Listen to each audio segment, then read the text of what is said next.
புதிய மாத வாழ்த்துக்கள். திரும்ப சந்தோஷமாக இருக்கிறீங்க. கடந்த 5 மாதங்கள் ஆண்டவர் நம்மை அற்புதமாக காத்து போஷித்து நடத்தி வந்திருக்கிறார். ஆண்டவருக்கு மகிமை. 6வது மாதத்தில் வந்திருக்கிறோம். இந்த மாதத்தில் கர்த்தர் நம்மை விசேஷமாக நடத்த போகிறார். அல்லேலூயா. இதுவரை இருந்தது போல் அல்ல. இந்த நாள் முதற்கொண்டு தேவன் நம்மை புதிய பாதைகளை நடத்த போகிறார். எத்தனை பேர் நம்புறீங்க? நம்மை மாத்திரமல்ல, நம்முடைய தேசத்தையும் சேர்த்து புதிய பாதையில் ஆண்டவர் என்ன செய்ய போகிறார்? நடத்த போகிறார். இன்றைக்கும் கூட ஆண்டவர் நம்மோடு கூட பேசுவாராக. வெறும் வசனத்தை மாத்திரம்தான் இன்றைக்கி நான் அதிகமாக உங்களுக்கு காண்பித்து கொடுக்க போகிறேன். அந்த மைக்கு எடுத்துக்க குளோரி. நான் சொல்ல நிறைய வசனங்களை நீங்கள் வாசிக்க வேண்டியது இருக்குது. ஆபகுக் 3வது அதிகாரம் 2வது வசனம். பழைய ஏற்பாட்டிலே பக்கம் 1085. ஆபகுக் 3:2.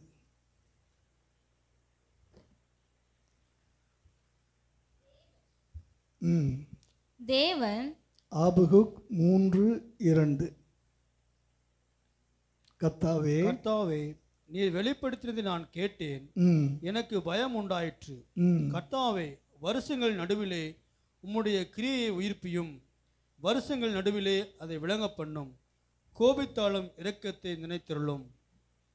கர்த்தாவே, வருஷங்கள் நடுவிலே உம்முடைய கிரியைகளை உயிர்ப்பியும், வருஷங்கள் நடுவிலே அதை விளங்க பண்ணும். கோபித்தாலும் இரக்கத்தை நினைத்தருளும். ஆண்டவர் வருஷங்களை நன்மையினால் முடிசூட்டுகிறார் என்று சொல்லி சங்கீதம் 65வது அதிகாரம் 11வது வசனத்தை வாசித்தோம். வாசிங்க. சங்கீதம் 65:11.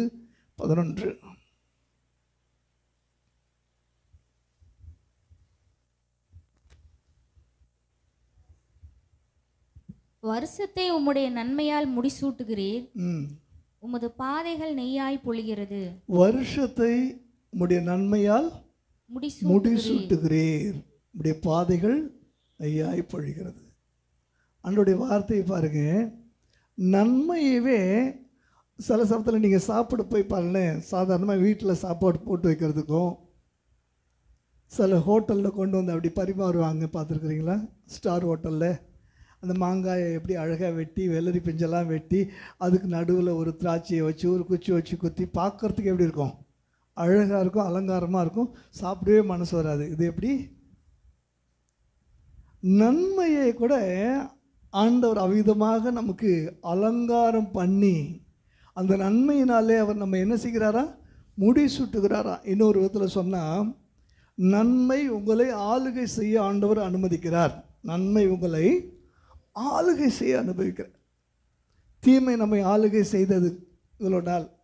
4ஆம் தேதியாவது ஆண்டவர் அந்த நன்மை நம்மை ஆளுகை செய்ய ஆண்டவர் அனுக்கிரகம் பாராட்டுவாராக. தொடர்ந்து நீங்கள் ஜெபித்துக் கொள்ளுங்கள். அல்லேலூயா.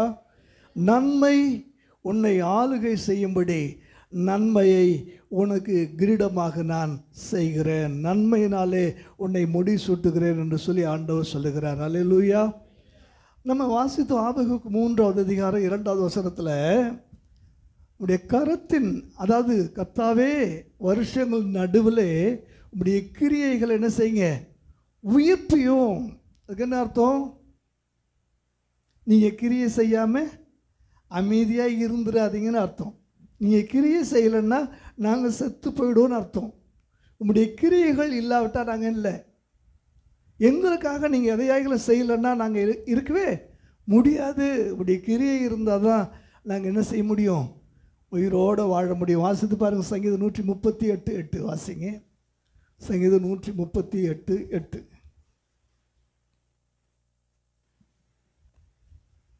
கர்த்தர் எனக்காக யாவையும் செய்து முடிப்பார். கர்த்தர் எனக்காக யாவையும் செய்து முடிப்பார். இல்லைன்னா நான் முடிஞ்சிருவேன். கர்த்தர் எனக்காக எல்லாவற்றையும் செஞ்சு முடிக்கணும்.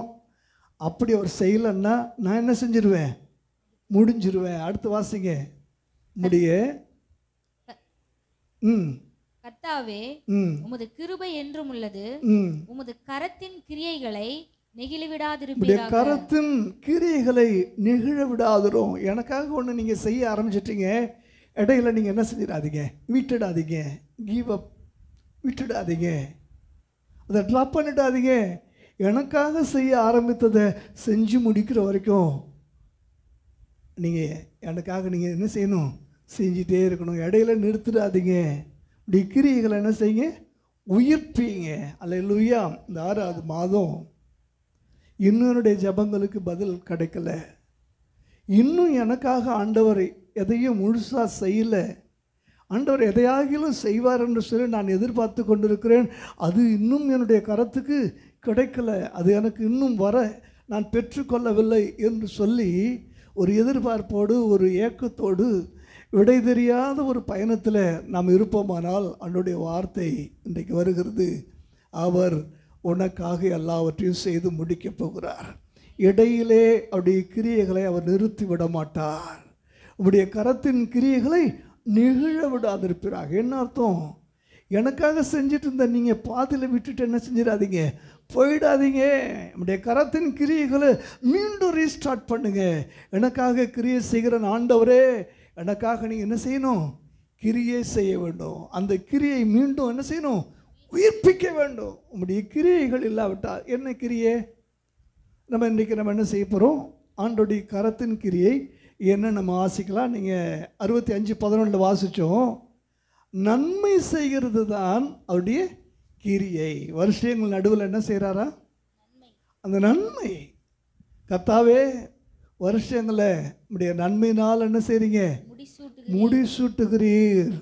ஒவ்வொரு நாளும் ஒரு வருஷத்துக்கு தேவையான எல்லாவற்றையும் ஆண்டவர் உங்களுக்கு கொடுத்துறது கிடையாது. ஒவ்வொரு நாளும் இன்னது உங்களுக்கு வேண்டியது என்று சொல்லி பார்த்து பார்த்து அவர் செய்து கொண்டிருக்கிறார். அதுதான் அவருடைய கரத்தின் கிரியை. அல்லேலூயா சொல்லுவோமா? ஒவ்வொரு நாளும் அன்றொன்று என்ன செய், அன்றொன்றுள்ள ஆகாரத்தை இன்னைக்கு எனக்கு என்ன தேவையோ இன்னைக்கு நான் அவருக்கு என்ன செய்யணும், அவர்கிட்ட கேட்கணும். இன்னைக்கு அவர் எனக்காக என்ன செய்கிறாரா? ஆமென், அல்லேலூயா. நம்ம பிள்ளைகளுக்கு எந்தெந்த வயசில் என்னென்ன தேவைன்னு யாருக்கு தெரியும்? பெற்றவங்களுக்கு தெரியும். இந்த வயசில் இந்த மாதிரி ட்ரெஸ் போடலாம், ஒரு குறிப்பிட்ட வயசில் எப்படி ட்ரெஸ் போடணும். திடீர்னு பிரசாந்தினி இருக்கிறீங்களாம்மா, நான் நீ பார்த்தா யாருன்னே எனக்கு அடையாளம் தெரில, எப்பப்போ என்னென்ன மாதிரின்னு நமக்கு என்ன செய்யுது, பேரண்ட்ஸுக்கு தெரியுது யார் யாருக்கு எந்தெந்த வயசில். சின்ன வயசில் 2 இட்லி சாப்பிட்டேன், இப்போ வேறு வழியில் எத்தனை இட்லி சாப்பிட்ணும், அட்லீஸ்ட்டு 4வது சாப்பிட்ணும்.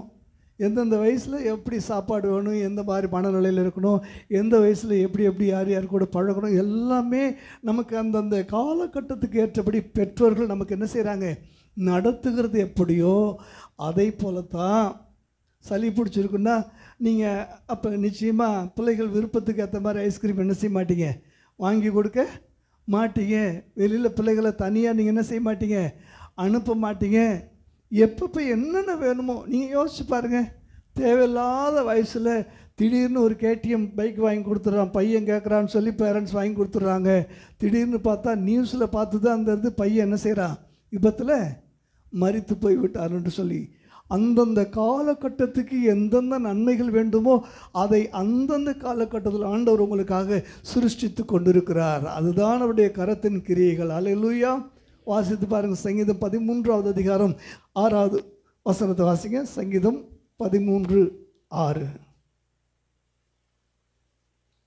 கர்த்தர் எனக்கு நன்மை செய்தபடியால், கர்த்தர் எனக்கு நன்மை செய்தபடியால் அவரை பாடுவேன், அவரை பாடுவேன். அல்லேலூயா. எல்லாம் சொல்லுங்க. கர்த்தர் மாத்திரம் நமக்கு நன்மை செய்திராவிட்டால் இன்றைக்கு இப்பொழுது இங்கே நாம் இருந்திருப்போமான்னு கொஞ்சம் யோசிச்சு பாருங்க.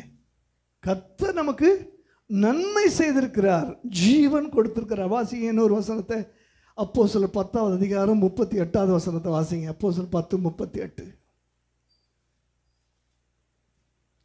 இன்னொருவர் அப்போஸ்தலர் 14வது அதிகாரம் 17வது வசனம்.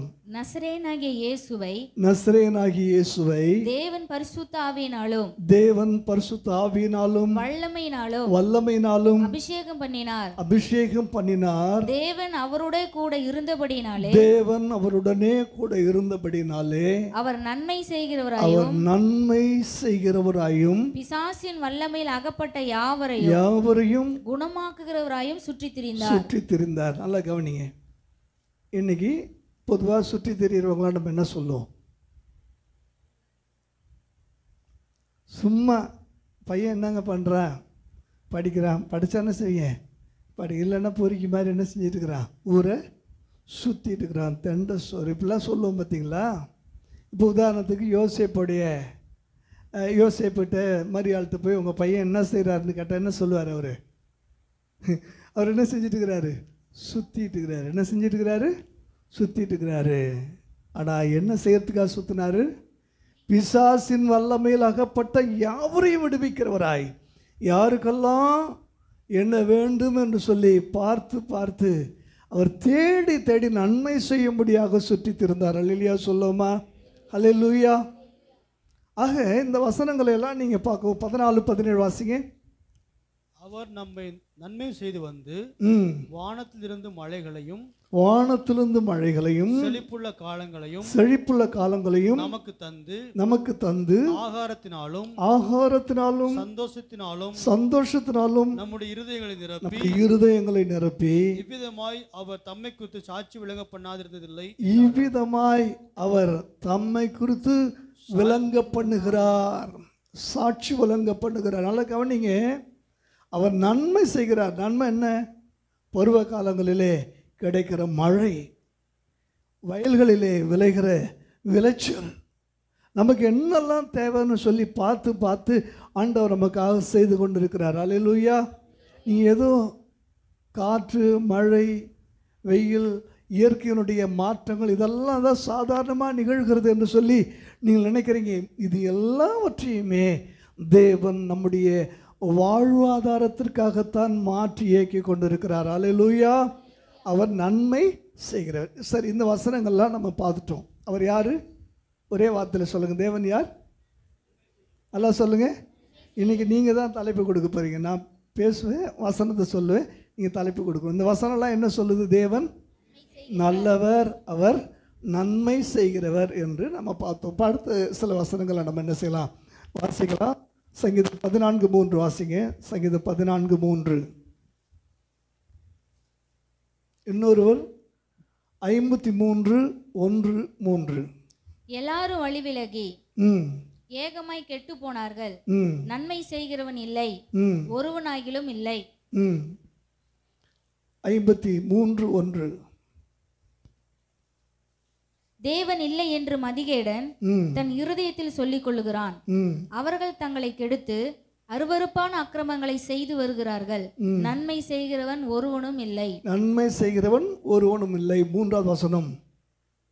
அவர்கள் எல்லாரும் வழிவிலகி ஏகமாய் கெட்டு போனார்கள், நன்மை செய்கிறவன் இல்லை, ஒருவனாகிலும் இல்லை. இந்த வசனம்லாம் என்ன சொல்லுது? தேவன் நன்மை செய்கிறவர்களை தேடிக்கொண்டிருக்கிறார்னு சொல்லுது. என்ன சொல்லுது? ஆண்டவர் நல்லவர், அவர் நன்மை செய்கிறவர். அவர் பூமியை ஊத்து பார்க்குறார். இங்கே யாராவது நல்லவங்க இருக்கிறீங்களா? நல்லவங்க இருக்காங்களா? ஏதாவது நன்மை செய்கிறாங்களான்னு சொல்லி என்ன செய்கிறாரா? பார்க்குறாரா? அப்போ நீங்கள் நல்லது பண்ணிங்கன்னா அவருடைய பார்வை உங்கள் மேலே படுமா? நீங்கள் நன்மை செஞ்சீங்கன்னா அவருடைய கண்களில் நீங்கள் என்ன செய்வீங்களா? படுவீங்களா? அவர் கண்களால் நீங்கள் கண்காணிக்கப்படுவீங்க. அவருடைய கண் பார்வையில் நீங்கள் நிச்சயமாக படுவீங்க. அல்லேலூயா. ஆண்டவர் இந்த பூமியை உற்று பார்க்கும்போதெல்லாம் நோவாவுக்கோ கர்த்தருடைய கண்களில் தயவு கிடைத்தது, நோவாவுக்கோ கர்த்தருடைய கண்களில் கிருபை கிடைத்தது. எத்தனையோ பேர் இருந்தப்ப கர்த்தர் ஆபிரகாம் மேலே தம்முடைய கிருபை வைத்தார், மோசேயின் மேலே தம்முடைய கிருபை வைத்தார், யோசுவாவின் மேலே தம்முடைய கிருபை வைத்தார். தேவன் நல்லவரை நன்மை செய்கிறவரை அவருடைய கண்கள் என்ன செஞ்சிட்டே இருக்குதா? தேடிக்கிட்டே இருக்குதா? அடுத்து நீங்கள் வாசிங்க. மத்தேயு நன்மை செய்கிறவர்களை ஆண்டவர் தேடுறாரு. இப்போ நன்மை செய்கிறவங்களுக்கு என்னெல்லாம் இருக்குன்னு சொல்லி நம்ம வாசிக்கலாம். ஏசாயா 1ஆவது அதிகாரம் 16 முதல் 19 வரைக்கும் வாசிங்க. ஏசாயா 1 16 முதல் 19 வரைக்கும்.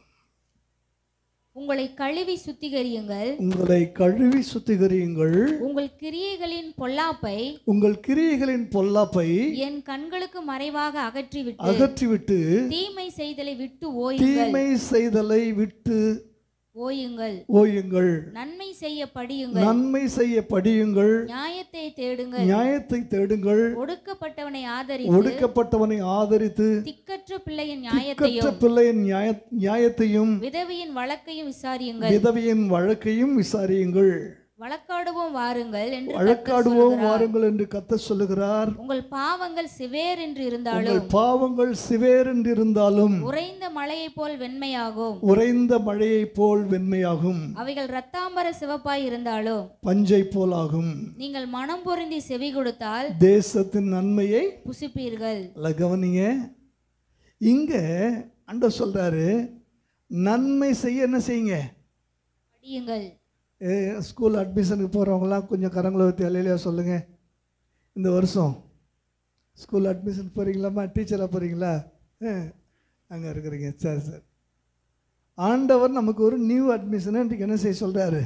போட சொல்கிறாரா? நம்மளாம் என்ன செய்யணுமா? படிக்கணுமா? சொல்லுங்கள், வாய் தந்து சொல்லுங்கள். என்ன செய்யணுமா? படிக்கணுமா? இந்த படிப்புக்கு எழுத்து இல்லை, இந்த படிப்புக்கு எக்ஸாம் மட்டும்தான் உண்டு. என்ன இல்லை?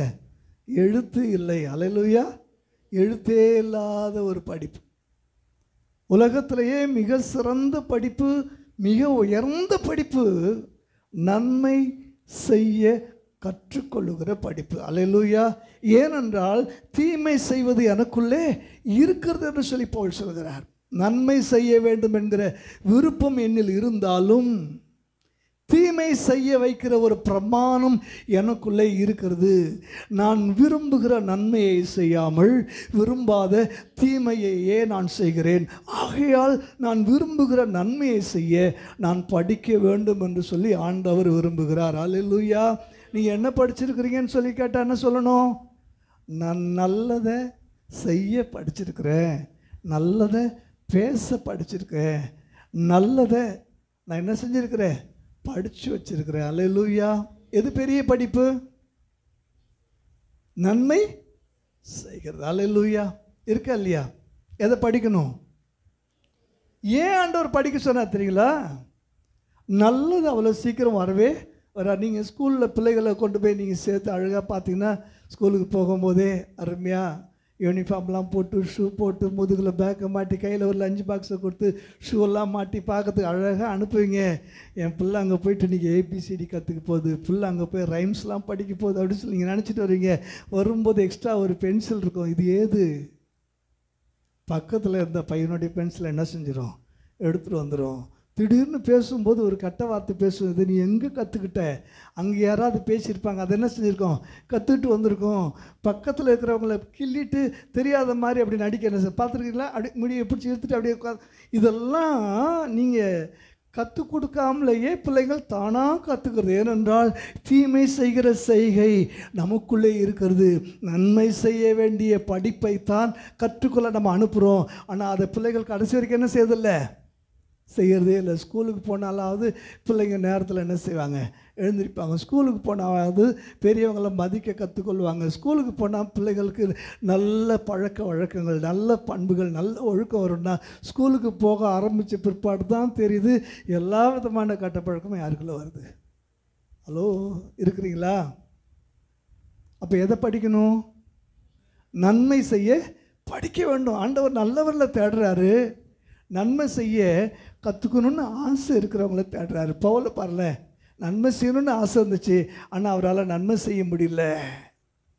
ஸ்திரீகளையும் புருஷரையும் அடித்து இழுத்துட்டு போய் ஜெயிலில் போட்டு அவ்வளோ சித்திரவதை பண்ணார். ஆனால் நன்மை செய்யணுன்ற அந்த ஆசை அவர்களுக்குள்ளே இருந்ததுனால ஆண்டவர் அவர் என்ன செஞ்சார்?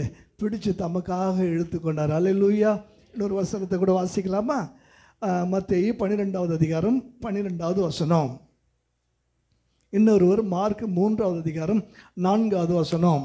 ஆட்டை பார்க்கிலும் மனுஷனானவன் ம் எவ்வளவோ விசேஷித்திருக்கிறான். ம் ஆதலால் ஓய்வு நாளிலே நன்மை செய்வது நியாயம்தான் என்று சொன்னார். ம் மார்க் 3:4. அவர்களை பார்த்து ஓய்வு நாட்களில் நன்மை செய்வதோ தீமை செய்வதோ ஜீவனை காப்பதோ அழிப்பதோ எது நியாயம் என்றார். அதற்கு அவர்கள் பேசாமல் இருந்தார்கள். இருந்தாங்க. அல்லேலூயா. ஆண்டவர்கிட்ட பார்த்து கேட்குறாங்க. அன்னைக்குள்ள ஜனங்களுக்கு என்னன்னா, ஓய்வு நாளில் என்ன செய்யவே கூடாது, நன்மை. நான் ஒன்றும் சொல்கிறப்பான்ல, 24x7 போட்டிருப்பாங்க, பார்த்துருக்கீங்களா ஹாஸ்பிட்டல்லாம்? என்ன அர்த்தம் அதுக்கு?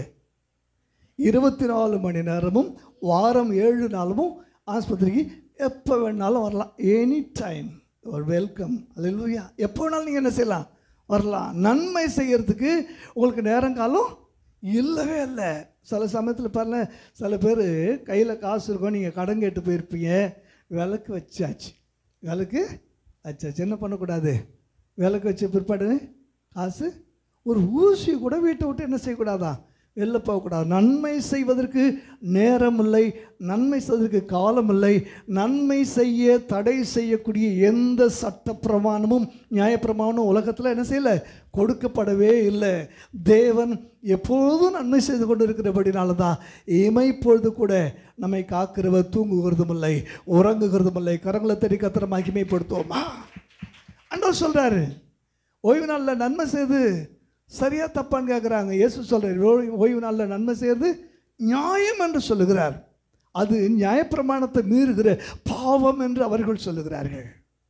நியாயப்பிரமாணத்தை மீறுகிற பாவம் என்று அவர்கள் சொன்னாலும் இயேசு சொல்லுகிறார், நீ நன்மை செய்வது நியாயம். அல்லேலூயா.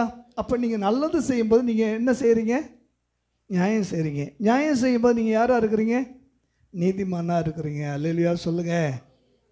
நன்மை செய்கிறவர்களை ஆண்டவர் தேடுகிறார். நன்மை செய்வது அதுக்கு நேரம் காலம் இல்லை, எப்போ வேணாலும் நீங்கள் செய்யலாம். லூக்கா 6வது அதிகாரம் 27வது வசனம் 35வது வசனம். லூக்கா 6:27-35. எனக்கு செவி கொடுக்கிற உங்களுக்கு நான் சொல்லுகிறேன், உங்கள் சத்துருக்களை சிநேகியுங்கள்,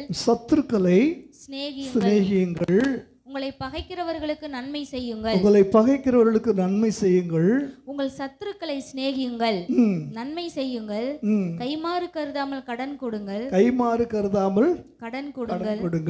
அப்பொழுது உங்கள் பலன் மிகுதியாய் இருக்கும். உன்னதமானவருக்கு நீங்கள் பிள்ளைகளாய் இருப்பீர்கள். இப்ப கவனிங்க, ஒரு வசனம் சொல்லுகிறது, அவருடைய நாமத்தின் மேல் விசுவாசம் உள்ளவர்களாய் அவரை ஏற்றுக்கொண்டவர்கள் எத்தனை பேர்களோ அத்தனை பேர்களும் தேவனுடைய பிள்ளைகளாகும்படி அதிகாரம் கொடுத்தார். அவர் அதிகாரம் கொடுக்காமலேயே நீங்கள் அவருடைய பிள்ளைகளாகி விடக்கூடிய ஒரு பாக்கியத்தை எப்போ தெரியுமா பெற்றுக்கொள்கிறீங்க? நீங்கள் நன்மை செய்யும்போது தேவனை போலவே நீங்கள் செயல்பட ஆரம்பிக்கிறீங்க. நன்மை செய்வது தேவனுடைய செயல், நன்மை செய்வது அவருடைய கரத்தின் கிரியை. நன்மை செய்வது அது அவருக்கே உரியதான ஒரு பண்பு, பழக்கம். அதை நீங்கள் செய்ய ஆரம்பிக்கும் போது பார்க்குறவங்க தெளிவாக தெரிஞ்சுப்பாங்க, அப்பாவுக்கு பிள்ளை தப்பாமல் பிறந்திருக்குன்னு சொல்லுவாங்க. பார்த்துருக்கீங்களா? அல்லேலூயா. ஆக நன்மை செய்கிறவங்க ஆட்டோமேட்டிக்காக நீங்கள் உன்னதமானவருக்கு எப்படி ஆயிடுறீங்க, பிள்ளைகளாக மாறிடுறீங்க. யோவான் 5வது அதிகாரம் 29வது வசனம் வாசிங்க. யோவான் 5:29. அப்பொழுது நன்மை செய்கிறவர்கள் ஜீவனை அடையும்படி எழுந்திருக்கிறவர்களாகவும் தீமை செய்கிறவர்கள் ஆக்கினியை அடையும்படி எழுந்திருக்கிறவர்களாகவும் புறப்படுவார்கள். இது எப்ப? சில வேளை நீங்கள் செய்கிற நன்மைக்கு பிரதிபலன் இப்போ கிடைக்காம போகலாம். நீங்கள் இந்த உலகத்தில் செய்யக்கூடிய நன்மைகள் எல்லாம் வேறொரு இடத்துல உங்களை நியாய தீர்ப்பிலிருந்து தப்புவிப்பதற்காக அது சேர்த்து வைக்கப்படுகிறது. அல்லேலூயா. நியாய தீர்ப்பு நாளிலே நீங்கள் நித்திய ஜீவனுக்காக எழும்புவீர்கள், தீமை செய்தவர்கள் நித்திய ஆக்கினைக்காக எழும்புவார்கள். அல்லேலூயா. ஆக இப்போ இல்லைன்னாலும் தர்மம் தலை காக்கும், தக்க சமயத்தில் உயிர் காக்கும். இதெல்லாம் வேற எங்கேருந்து வரல, எங்கேருந்து தான் வந்துச்சு, இங்கேருந்து தான் வந்துச்சு. அல்லேலூயா. இன்னொரு வசனத்தை வாசிங்க. ரோமர் 2வது அதிகாரம் 10வது வசனம்.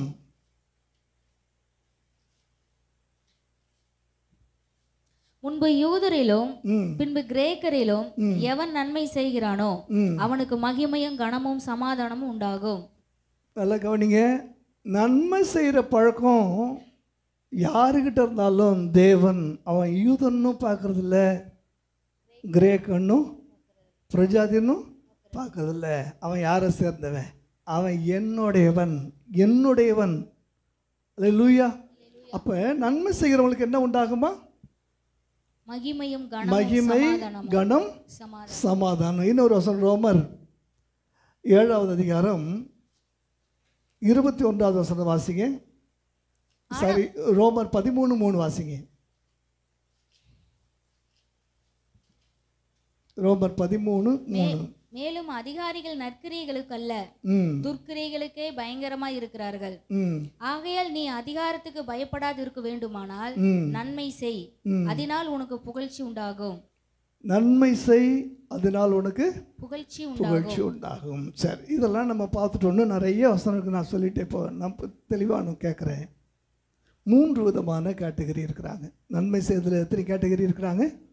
3 விதமான கேட்டகரி. நன்மைக்கு நன்மை, நன்மை. 2வது நன்மை. 3வது தீமைக்கு நன்மை. சொல்லுங்க, முதல்ல என்னது?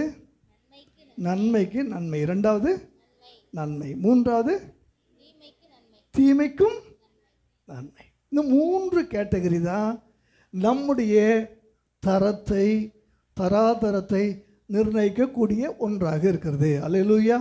நன்மைக்கு நன்மை யார் செய்வா? எல்லாரும் செய்வாங்க. நன்மைக்கு நன்மை செய்கிறவன் சராசரி மனிதன். நன்மை செய்கிறவன் மனிதன், நல்ல மனிதன். நன்மை செய்கிறவன் யாரு? நல்ல மனிதன். தீமைக்கு நன்மை செய்கிறவன் தேவ மனிதன். அல்லா சொல்லுங்க. நன்மைக்கு நன்மை செய்கிறவன் யாரு? சராசரி மனுஷன். நன்மை செய்கிறவன் நல்ல மனுஷன்.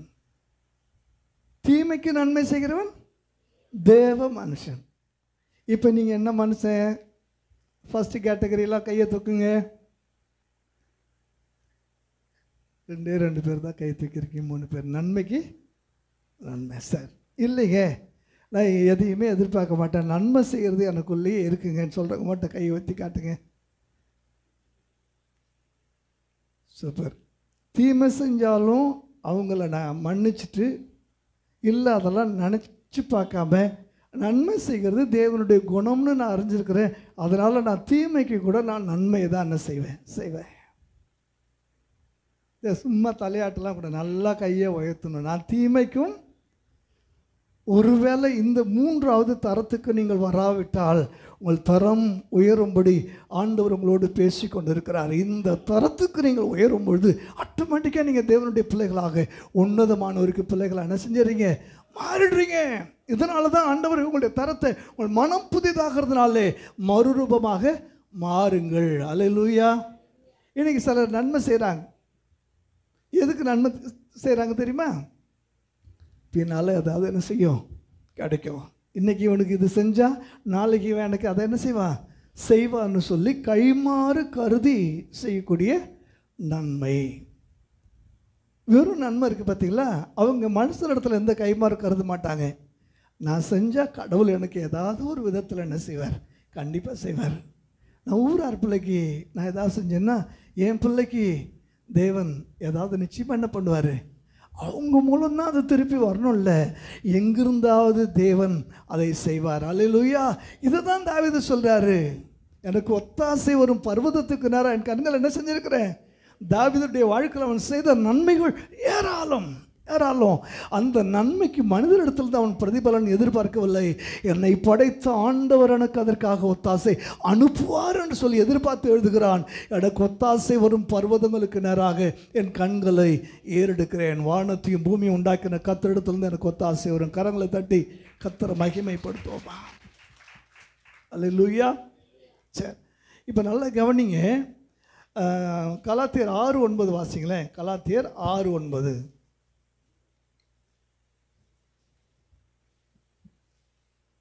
நன்மை செய்கிறதில் சோர்ந்து போகாமல் இருப்போமாக.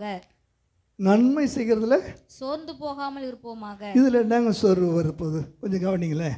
இருந்தால் செய்யலாம், இல்லைன்னா செய்ய முடியாது அப்படின்னு நீங்கள் சாதாரணமாக நினைக்கிறீங்களே. நன்மை செய்கிறதுல உண்மையாக சொல்லப்போனால் அதனால் புகழ்ச்சியும் வரும், மகிழ்ச்சியும் வரும், மனசுக்கு நல்ல நிறைவும் வரும். நீங்கள் நன்மை செஞ்சுட்டு பாருங்களேன், அன்றைக்கி படுத்தா என்ன வரும்? நல்ல தூக்கம் வரும், மனசுக்கு ஒரு மகிழ்ச்சி. பரவாயில்லப்பா, என்னால் ஏழையின் சிரிப்பில் இறைவனை, பசியாக இருக்கிற ஒருத்தனுக்கு ஆகாரம் கொடுக்கும்போது அவன் சந்தோஷமாக அந்த முகம் சந்தோஷமாகி உங்களுக்கு கையெடுத்து கூப்பிட்றான் பாருங்களேன். கையெடுத்து அப்படி கூப்பி நன்றி சொல்லும்போது அங்கே நீங்கள் ஆண்டவரே உங்களுக்கு என்ன செய்கிறார் தெரியுமா? நான் செய்ய வேண்டியதை நீ செஞ்சுருக்கிறடா, ரொம்ப தேங்க்ஸ்ன்னு சொல்லுவார். அல்லேலூயா. செய்வாரா செய்ய மாட்டார்? சொல்லுவாரா சொல்ல மாட்டாரா? சொல்லுவார். அப்போ மகிழ்ச்சியும் வரும், புகழ்ச்சியும் வரும். நீங்கள் கவனிச்சு பாருங்க. இப்போ நிறைய பேர் இருக்கிறாங்க, ரொம்ப கவர்ந்த காரியம். பிரபலமானவரில் சில பேர் என்ன செய்கிறாங்கன்னா, ரகசியமாக எனக்கு நன்மை செய்யக்கூடிய காரைக்காலை சேர்ந்ததான ஒரு இளம் வாலிப பையன். கலக்க போவது யார்? KPY பாலான்னு சொல்லி நீங்கள் கேள்விப்பட்டிருப்பீங்க. அதனுடைய வருமானத்தில் பெரும் பகுதியை ஏழை எல்லைகளுக்கு சென்று படிப்பு காரியங்களுக்காக, வயது முதிர்ந்தவர்களுக்காக, பல மலை கிராமங்களுக்கு ஆம்புலன்ஸுகள் இதெல்லாம் வாங்கி அதெல்லாம் நான் பார்க்குறேன். நன்மை செய்கிறவனுக்கு இயற்கையாகவே ஒரு புகழ்ச்சி ஆண்டவர் நிச்சயமாக தருவார். அல்லேலூயா. அவன் நடித்து அல்லது தன்னுடைய திறமையினாலே பெற்ற அந்த பெயர் புகழை பார்க்கலாம், இவ்விதமான நன்மையினாலே அநேக இதயங்கள் அவன் என்ன செஞ்சுருக்கிறான்? சம்பாதிச்சு வச்சுருக்கிறான். உலக பிரகாரமான ஆட்களை சொல்கிறேன், பிரபஞ்சத்தின் பிள்ளைகள் அதிக ஞானவான்களாக இருக்கிறார்கள் என்று இயேசுவே சொல்லுகிறார். ராகவா லாரன்ஸ் என்ற ஒருத்தர். இதெல்லாம் ஏன் நான் இங்கேருந்து சொல்கிறேன்? உலகத்தானே அவ்விதமாக செய்யும்போது நீங்கள் இன்னும் எவ்விதமாக இருக்க வேண்டும். அநேக முதியவர்களை, அநேகருக்கு மருத்துவ செலவு, அநேகருக்கு படிப்பு செலவு, இப்படி ஏராளமான நன்மை. நான் சொல்கிறேனே, நன்மைக்கு நன்மை அல்ல, இது எதையும் எதிர்பார்க்காத ஒரு நன்மை. இவங்களுக்கு பார்த்தீங்கன்னா மனிதனிடத்துலேருந்து வராது, தேவனிடத்துலேருந்து வரும். அல்லேலூயா. அதுதான் புண்ணியத்திற்காக, தேவன் அவர்களை மெச்சிக்கொள்ள வேண்டும் என்பதற்காக, இருதயத்தின் சமாதானத்திற்காக, சந்தோஷத்திற்காக அவருடைய செய்ததான அந்த நன்மை அவருடைய உள்ளத்தில் ஒரு பெரும் மகிழ்ச்சியாக வரும். அல்லேலூயா சொல்லுவோமா? அல்லேலூயா. சில பேர் இருக்கிறதுலேருந்து செய்வாங்க, சில பேர் தனக்கே இல்லாட்டினாலும் செய்வாங்க, சில பேர் வாங்கி செய்வாங்க. புரியுதா உங்களுக்கு? இருக்கிறத செய்கிறவங்க சராசரி மனுஷன், தனக்கு இருக்கிறத செய்கிறவங்க நல்ல மனிதர்கள்.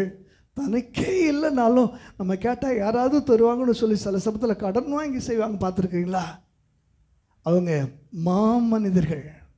எனக்கு பிரியமான தேவனுடைய பிள்ளைகளை, இன்றைக்கு நம்முடைய தரம் எந்த லெவலில் இருக்குன்னு சொல்லி நீங்கள் என்ன செய்யுங்க? நீங்கள் எப்படி நன்மை செய்கிறீங்க? பிரதிபலனை எதிர்பார்த்து நன்மை செய்கிறீங்களா? நம்ம நன்மை செய்கிறோம். நன்மை செய்யும்போது நம்முடைய உள்ளத்தில் அவங்க நன்றி உள்ளவர்களாக இருக்க வேண்டும் என்று சொல்லி எதிர்பார்ப்பு நமக்குள்ளே இருக்கும். ஆனால் ஆண்டவர் சொல்கிறாரு, நான் நன்றி அறியாதவர்களுக்கும் துரோகிகளுக்கும் கூட என்ன செய்கிறேன்? என்கிட்ட நன்மையை வாங்கி என்னையே அவர்கள் வெளியே தவறாக பேசுகிறவர்களுக்கும் நான் நன்மை செய்கிறேன்னு ஆண்டவர் என்ன செய்கிறார்? சொல்கிறார். அல்லேலூயா. நல்லது செய்யணும், அதுக்காக படிக்கணும்னு சொல்லி ஒரு வாலிபன் தன்னுடைய வாழ்க்கையில் தன்னை அதற்காக அர்ப்பணித்திருந்தான். நல்லது செய்யலைன்னா அன்றைக்கி ராத்திரி அவனுக்கு என்ன செய்யாதான்? தூக்கமே வராதான். டெய்லி எங்கேயாவது யாராவது ஒரு தேவை உள்ளவங்களை பார்த்து அவன் என்ன செஞ்சிடுவான்? ஒரு நன்மையாகிலும் செஞ்சிடுவான். அன்னைக்கு ராத்திரி அவனுக்கு தூக்கமே வரல. யோசிக்கிறான், ஆகா நம்ம என்ன செய்யலை, இன்றைக்கி யாருக்குமே நல்லது செய்யலை. போய் நல்லது பண்ணிட்டு வந்தால் தான் என்ன செய்ய முடியும்? ஒருவனு நைட்டு எழுந்துச்சு தெரு தெருவாக சுற்றுறான், ஒரு ஆளுமே இல்லை. யாருக்காக தான் நான் செய்யணுமேனு சொல்லி சரி முடியல, ரொம்ப தாகம். பக்கத்தில் ஒரு கிணறு இருந்துச்சு, கிணத்துல போய் கொஞ்சம் பக்கெட்டில் தண்ணி எடுத்து குடிக்கலான்னு சொல்லி தாகத்துக்காக அப்படி கிணறை எட்டி பார்க்குறான். கிணறை எட்டி பார்த்த உடனே நிலா எதில் இருக்குது? கிணத்துக்குள்ளே இருக்குது. அவன் மனசுக்குள்ள ஒரு ஆஹா, நிலாவே நீ எங்கே இருக்க வேண்டிய, நீ எங்கே இருக்க? இங்கே இருக்க. இன்றைக்கி நான் கண்டிப்பாக உனக்கு நான் என்ன செய்கிறேன்? நன்மை செய்கிறேன்னு சொல்லி பக்கெட்டை உள்ளே விட்டு 2 ஆட்டி நான் கெட்டியமாக பிடிச்சிக்கோ, நான் வெளியில் ஒன்று என்ன செஞ்சிடறேன் இழுத்துடுறேன்னு சொல்லி அப்படி இழுக்கும்போது பார்த்தீங்கன்னா சைடில் ஒரு கூரான பாறை இல்லை, அந்த பக்கெட் என்ன செஞ்சு மாட்டிச்சு. இழுத்து பார்க்குறான், வரல. நிலா ரொம்ப வெயிட்டாக இருப்ப போலன்னு சொல்லி வேகமாக இழுக்கும்போது கயிறு அறுந்து மல்லாக்க என்ன செஞ்சான், விழுந்தா. அப்போ எங்கே போயிடுச்சு, ஒரே இழுப்பில் நீ எங்கே போயிட்ட, சபாஸ் நிலான்னு சொல்லிட்டு அன்றைக்கி ராத்திரி வந்து என்ன செஞ்சான். இது விளையாட்டாக இருக்கலாம், ஏதோ ஒரு விதத்தில் உங்களுக்கு திருப்தியாகும்படி எதையாவது ஒன்று யாருக்காகல நீங்கள் என்ன செஞ்சுருங்க, செஞ்சுட்டு வந்து படுத்து பாருங்கள். அன்றைக்கி உங்களுக்கு எப்படி இருக்கும். அல்லேலூயா. ஏன்னா தேவன் நல்லவர், அதனால் நன்மை செய்கிறாரு. நீங்கள் நல்லவங்க, நன்மை செய்யலைன்னா வாசித்து பாருங்கள். ஆதியாகமம் 4வது அதிகாரம் 7வது வசனம். ஆதியாகமம் 4:7. நீ நன்மை செய்தால் மேன்மை இல்லையோ, நன்மை செய்தால் மேன்மை இல்லையோ, நீ நன்மை செய்யாதிருந்தால் பாவம் வாசற்படியில் படுத்திருக்கும். நன்மை செய்யாதிருந்தால் பாவம் வாசற்படியில் படுத்திருக்கும். ஆண்டவர் சொல்றார், நன்மை செஞ்சால் அவனுக்கு என்ன உண்டு, மேன்மை உண்டு. மேன்மை உண்டு. ஏற்கனவே சொன்ன நன்மை செஞ்சால் புகழ்ச்சி உண்டு. நன்மை செய்யலைன்னா பாவம் எங்கே படுத்திருக்குமா. பாவத்தின் அடையாளம் என்ன, சர்ப்பம். பாவத்தின் அடையாளம் என்ன, சர்ப்பம். இது எங்கே படுத்திருக்கோம், வாசலில் படுத்திருக்கோம். சர்ப்பம் யாரை கடிக்கலாம், விஷம், தந்திரம் உள்ளது. இன்றைக்கி யாரை ஏமாற்றலாம். நன்மை செய்யாதவன் வீட்டை விட்டு வெளியில் போகும்போது இன்றைக்கி தனக்கு எதாவது கிடைக்குமா, இன்றைக்கி யாரை ஏமாற்றலாம், எங்கே எதை எடுக்கலான்னு சொல்லி வேறு மாதிரி எண்ணத்தோடு போவான். பாவம் அவனை தொடர்ந்து பிடிக்கும் என்று சொல்லி எழுதப்பட்டிருக்குது. அல்லேலூயா. அது வாசற்படியில் படுத்திருக்குது மாத்திரம் இல்லை, அவனை தொடர்ந்து பிடிக்கும். அப்புறம் என்ன செய்யும், கடிக்கும். அந்த பாவத்துடைய விஷம் அவனை தீமைக்கு உள்ளாக்கி விடும். அல்லேலூயா. ஆக நன்மை செய்ய படிங்க. நன்மை செய்தால் உங்களுக்கு என்ன உண்டு, மேன்மை உண்டு. நன்மை செஞ்சால் வாசலில் புண்ணியம் படுத்திருக்கோம். நீங்கள் போகிற வழியெல்லாம் அது உங்களை என்ன செய்யும், பின்தொடர்ந்து வந்து காப்பாற்றும். அல்லேலூயா சொல்லுவோமா. சரி, இன்னொரு வசனத்தை கூட நம்ம வாசிக்கலாம். ரோமர் 12வது அதிகாரம் 20, 19, 20, 21 வாசிங்க.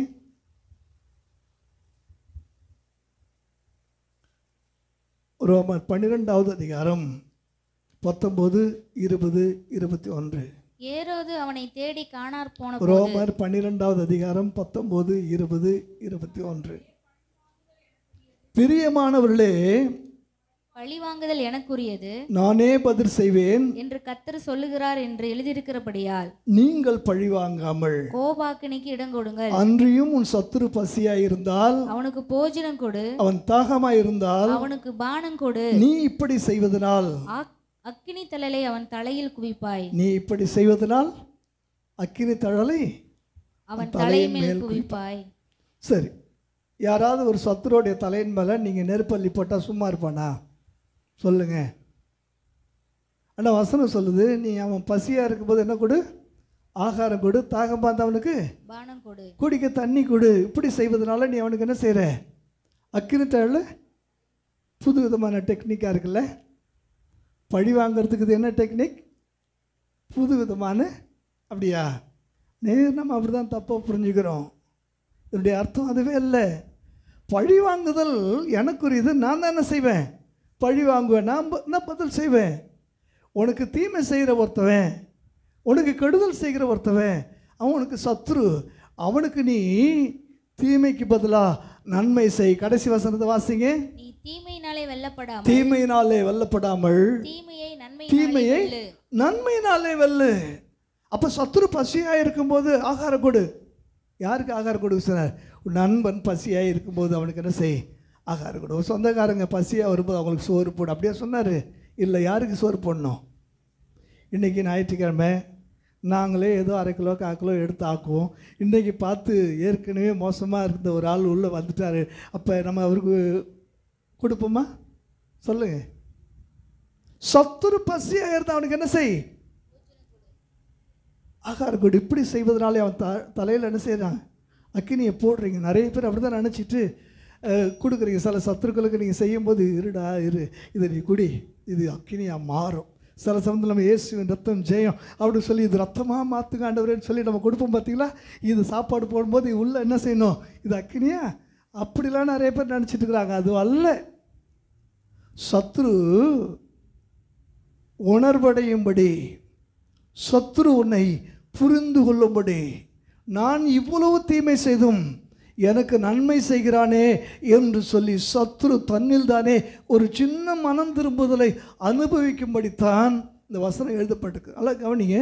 வெள்ளி அந்த களிம்போடு அந்த கசருன்னு சொல்லுவாங்க, அந்த கசடுகளோடு இருக்கும்போது அது மேலே அக்கினியை அப்படி நெருப்பள்ளி கொட்டினாங்கன்னா அந்த வெள்ளி உருகி பியூர் வெள்ளி தனியாக என்ன செஞ்சிடும், போயிடும். அந்த அழுக்கரை, அதாவது சத்துருடைய இருதயத்தை சுத்திகரித்து ஒரு நிமிடமாய்கள் உன்னை உணர்ந்து பார்க்கும்படியாக செய்வதற்காகத்தான் தேவன் அதை சொல்லுகிறார். ஒரு மனம் திரும்புதல் நீ செய்கிற நன்மையின் மூலமாக ஏன் உண்டாகக்கூடாது?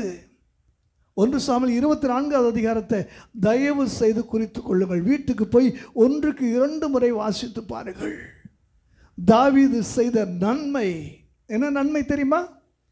ஒருவேளை அந்த பெலிஸ்தனாகிய கோலியாத் இஸ்ரவேல் தேசத்தை ஜெயித்து இஸ்ரவேலர்களை அடிமையாக்கி இருந்தால் தேசம் கப்பம் கொட்டி கொண்டிருக்க வேண்டிய மோசமான சொல்லை, இஸ்ரவேல் தேசம் அவமானப்பட்டு போயிருக்கும். இஸ்ரவேல் தேசத்தோட தேவனாகிய கர்த்தர் அந்த அவமானத்தை அனுபவித்து கொண்டிருக்க வேண்டிய சூழலை அந்த இடத்துக்கு தாவீது வந்து தேசத்துக்கு ரட்சிப்பாய், தேசத்துக்கு தேவனுடைய நாமத்தை முன்னிட்டு மாபெரும் ரட்சிப்பை கொடுத்ததான் இந்த தாவீது. இப்போ என்ன ஆகிறோம் தெரியுங்களா? ஜனங்கள் அப்போ யாரை புகழ்கிறாங்க? சவுல் கொண்டது 1000, தாவீது கொண்டது. உண்மையை சொன்னாங்களா பொய் சொன்னாங்களா?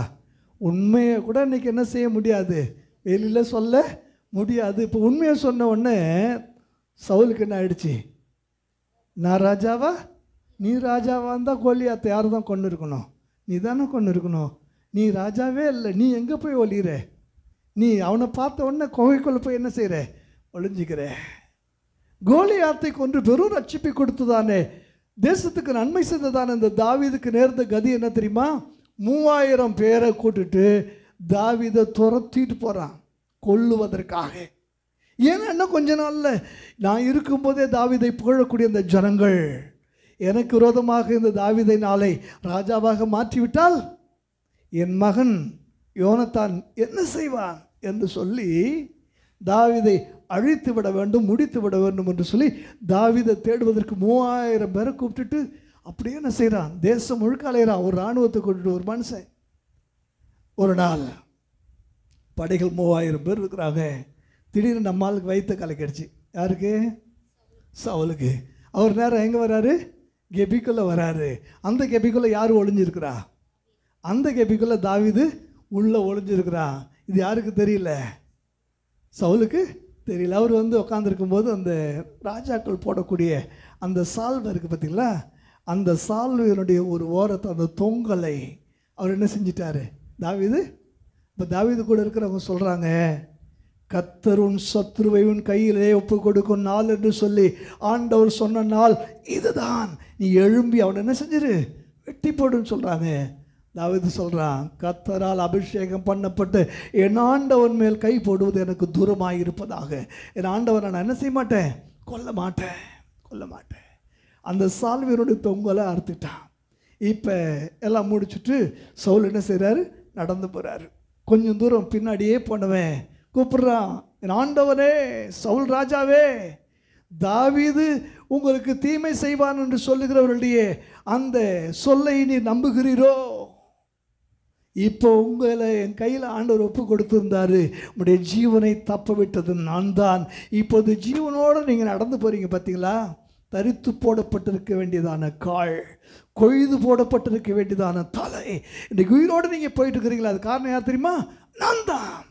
உங்களுடைய வஸ்திரத்தொங்கலை அறுத்தனா உங்கள் கழுத்து அறுக்குதுன்னு பெரிய விஷயமே இல்லை.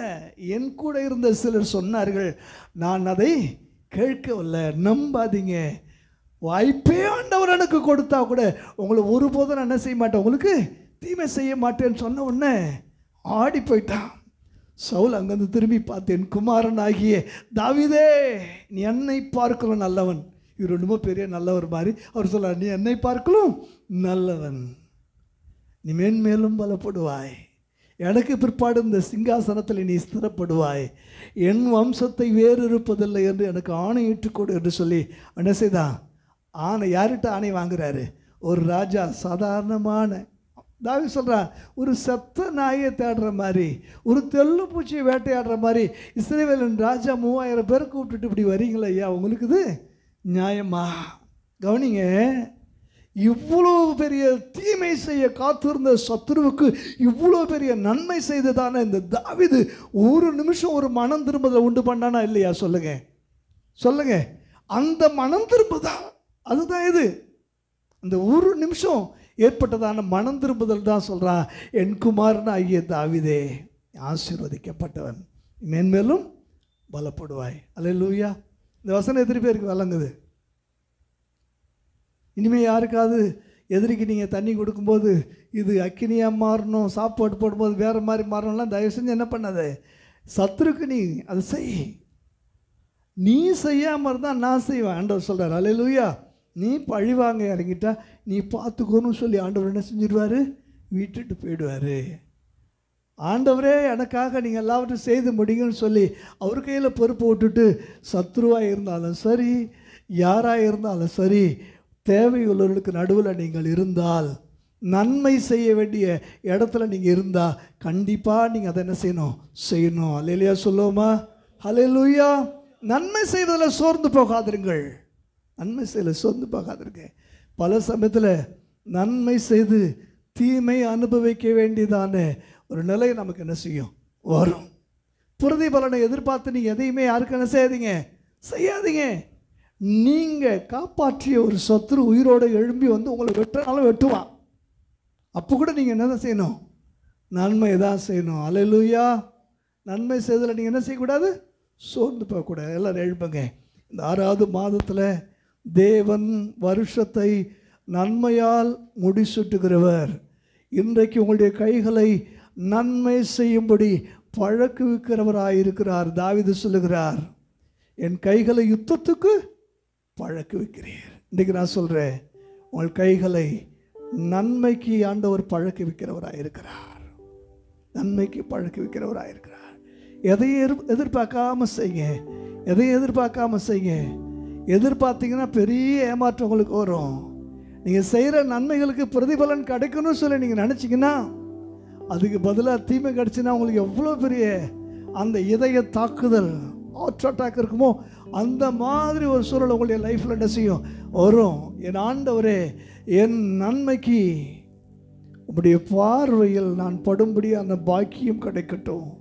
என்னுடைய நன்மைக்கு நீர் அனுப்புகிறதான அந்த மகிமை, கனம், சமாதானம் கிடைக்கட்டும். நான் செய்கிற நன்மைக்கு புகழ்ச்சியும் மாலே வரட்டும். நான் செய்கிற நன்மைக்கு மேன்மையும் மாலே வரட்டும். ஆண்டவரே, என்னை நன்மை செய்ய படிப்பியும் ஆண்டவரே. நன்மை செய்கிறவங்களுக்கு மட்டும்தான் நான் நன்மை செய்வேன். அப்படி இல்லை. அப்படி செஞ்சால் நீங்கள் விசேஷித்து செய்கிறது என்ன? ஆண்டவர் கேட்கிறார்.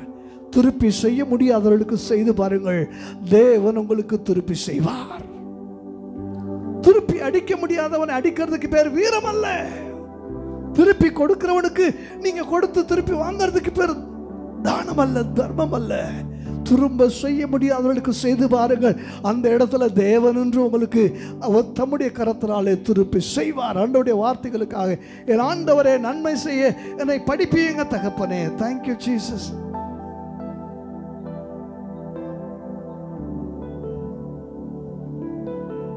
உடந்து என் ஆண்டவரே, என் மனதை புதிதாக்குங்க தகப்பனே, மனதை புதிதாக்குங்க. தாவீது கூட இருந்த மற்றவருடைய மனம் புதிதாகல. அவங்க சொல்றாங்க, இது கத்த தந்த நாள், சத்துருவை வேட்டு என்று சொல்லி. நான் தாவீதுனுடைய பார்வையில் இல்லை. இவர் கர்த்தரால் அபிஷேகம் பண்ணப்பட்டு கர்த்தரால் இந்த தேசத்தின் அதிபதியாக ஏற்படுத்தப்பட்டதான ஒரு மனுஷன்.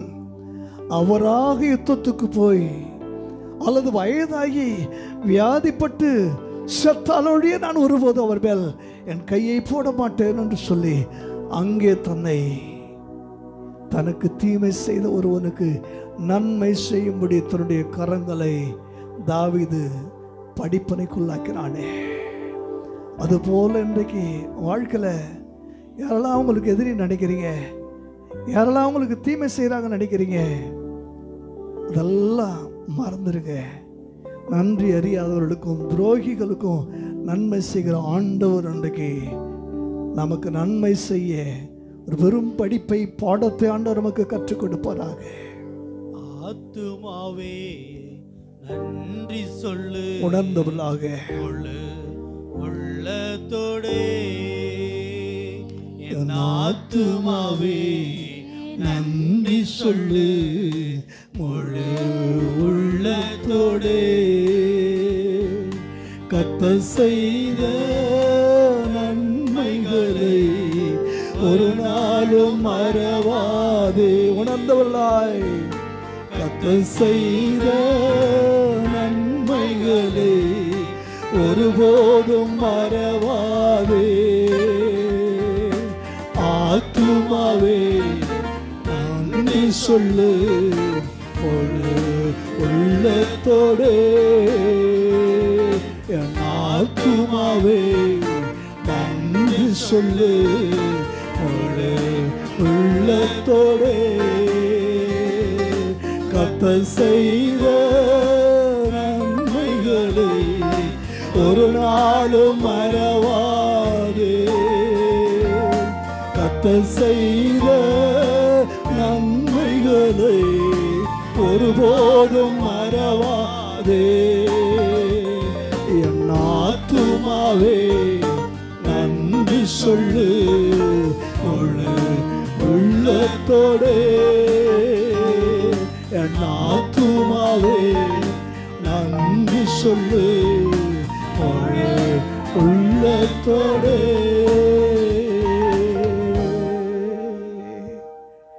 ஆத்துமா ஆண்டவருக்கு நன்றி சொல்லட்டும். எஸ், ஆத்துமா அறிவில்லாதிருப்பது நல்லதல்ல. நன்மை செய்கிற அந்த படிப்பு, தீமை செய்கிறதுக்கு என் ஜனங்கள் அறிவாளிகளாக இருக்கிறார்கள், நன்மை செய்கிறதுக்கு என் ஜனங்கள் அறிவற்றவர்களாக இருக்கிறார்கள். ஏசாயா சொல்லுகிறார், பிள்ளைகளே தீமையை மறந்து விடுங்கள், தீமை செய்வதை விட்டு ஓய்ந்து விடுங்கள். உங்கள் கரங்களுக்கு தீமை செய்ய இன்னதென்று தெரியாதபடிக்கு தீமைக்கு தூரமாய் விலகி வந்து விடுங்கள். நீங்கள் எதையாகிலும் செய்தால் அதில் ஒரு நல்லது இருக்க வேண்டும். நீங்கள் எதையாகிலும் செய்தால் அதில் ஒரு நன்மை இருக்க வேண்டும். உங்கள் வாழ்க்கை யாருக்காகிலும் பிரயோஜனமாய் இல்லாவிட்டால் வாழ்வதிலே அர்த்தமில்லை. என் ஆண்டவரே, நன்மை செய்கிறவனாக மாத்திரம் என்னை வாழ வைங்கப்பா என்று சொல்லி ஆண்டவருடைய வார்த்தைகளுக்காக எல்லாரையும் கரங்களை தட்டி கத்திற்கு நன்றி சொல்லுவோமா? Thank you Jesus, thank you Jesus, thank you Jesus. நன்றி ஆண்டவரே, நன்றி அப்பா.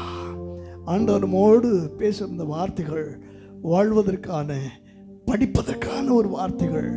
என் நல்ல தகப்பனே, நீ நல்லவராயிருக்கிறீர், என் நன்மை செய்கிறவராயிருக்கிறீர்.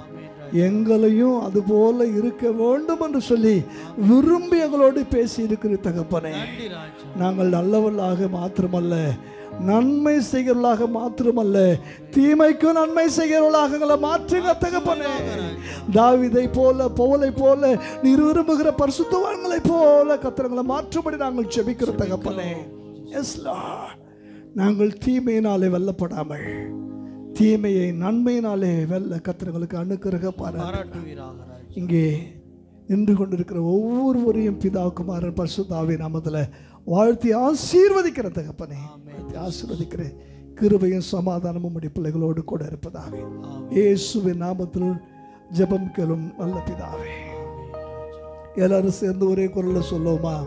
என் ஆத்துமாவே கர்த்தரை ஸ்தோத்திரி, என் ஆத்துமாவே கர்த்தரை ஸ்தோத்திரி, அவர் செய்த சகல உபகாரங்களையும் மறவாதே.